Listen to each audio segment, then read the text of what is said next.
ബിന്ദു, ഇപ്പോൾ അരുൺ പറയുന്നതനുസരിച്ച് മുഖ്യമന്ത്രിയുടെ ഓഫീസിനെ പ്രതിരോധത്തിലാക്കി രാവിലെ ബിന്ദു പറഞ്ഞ കാര്യങ്ങളെന്നാണ്. ബിന്ദു രാവിലെ പറഞ്ഞ ആ കാര്യങ്ങളിൽ ഉറച്ചു നിൽക്കുകയാണോ, അതല്ല നേരത്തെ കിഷോർ അഡ്വക്കേറ്റ് പറഞ്ഞതുപോലെ മുഖ്യമന്ത്രിയുടെ പൊളിറ്റിക്കൽ സെക്രട്ടറി പറഞ്ഞത് കേൾക്കാതെ പോയതാണോ ബിന്ദു? നമുക്കതിനകത്തൊരു വ്യക്തത വരുത്തണം. കാര്യം ബിന്ദു പറഞ്ഞതാണ് നമ്മളടക്കമുള്ള മാധ്യമങ്ങൾ വാർത്തയായി നൽകിയത്. ബിന്ദു, ഞാൻ കേട്ടില്ല. കിഷോർ കേട്ട് കാണും. കേട്ടിട്ടുണ്ട്, ഞാൻ കേട്ടില്ല. ഞാൻ മുമ്പേ അങ്ങ് ഇറങ്ങിപ്പോയി. അതിനുശേഷമാണ് വക്കീലിന്റെ ബാക്കിൽ നിന്ന് വന്നത്. അപ്പൊ ഒരു മനോവിഷമം കൊണ്ട് പറഞ്ഞു പോയതാണ് എന്ന് നമുക്കിപ്പോൾ അവസാനിപ്പിക്കാമോ? അതായത് മുഖ്യമന്ത്രിയുടെ ഓഫീസിന്റെ കാര്യത്തിൽ ഇപ്പോൾ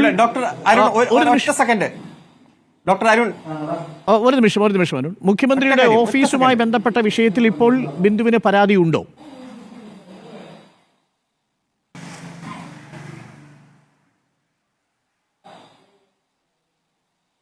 ബിന്ദു, കേൾക്കാമോ?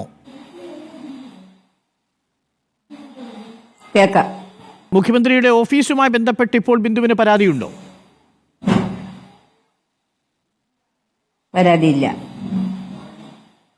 അപ്പോൾ അത് നേരത്തെ പറഞ്ഞതുപോലെ ഞാൻ അധികം ബിന്ദുവിനെ ബുദ്ധിമുട്ടിക്കുന്നില്ല. കാരണം ആ മനോവിഷമത്തിൽ പറഞ്ഞു പോയതാണ് എന്ന വക്കീലിൻ്റെ അഭിപ്രായത്തെ ഞാൻ മാനിക്കുന്നു. താങ്ക് യു ബിന്ദു, ചർച്ചയിൽ പങ്കുചേർന്നതിന്. എനിക്കറിയാം ബിന്ദുവിന് മറ്റ് 1-2 ചാനലുകളിൽ കൂടി ഇന്ന് ചർച്ചയ്ക്ക് പോകണം എന്നുള്ളതുകൊണ്ട്. അപ്പോൾ ബിന്ദുവിന് ഇപ്പോൾ മുഖ്യമന്ത്രിയുടെ ഓഫീസുമായി ബന്ധപ്പെട്ട് ഒരു പരാതിയില്ല എന്ന് തുറന്ന് സമ്മതിച്ചിട്ടുണ്ട്.